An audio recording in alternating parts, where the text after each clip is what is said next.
In today's video, I'm going to teach you how to format text with Superscript to make it look like cubic meters or square meters in your document. Whether you're working on a report that involves measurements or simply want to present your data clearly, mastering the use of Superscript can make a significant difference. It's a straightforward process, and I'll walk you through each step to ensure it's perfectly done. Let's start with the basics. Imagine you have a piece of text in your document and you've already typed out your numbers or units. The next thing you need to do is select the specific text you want to format. This could be as small as a single number or letter, or perhaps a unit of measurement that you intend to convert into a superscript form.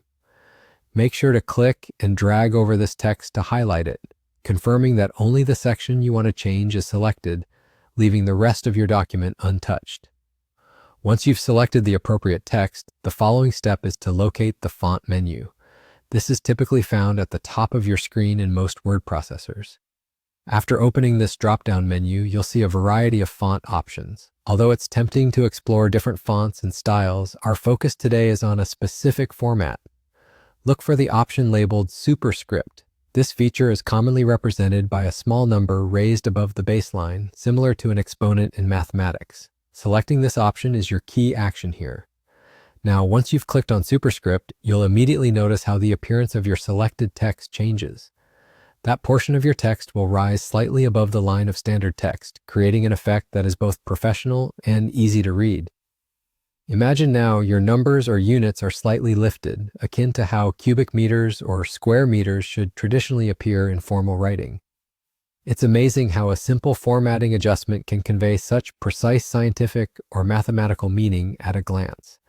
And just like that, you've transformed your plain text into a more visually communicative piece.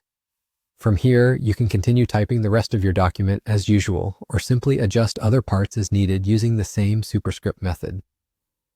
In finishing, let me highlight the elegance and accessibility of using these styling tools. Mastering them not only enhances how you present detailed information, but also polishes your document to a more scholarly standard.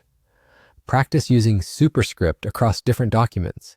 It's a small trick that can lead to a big impression.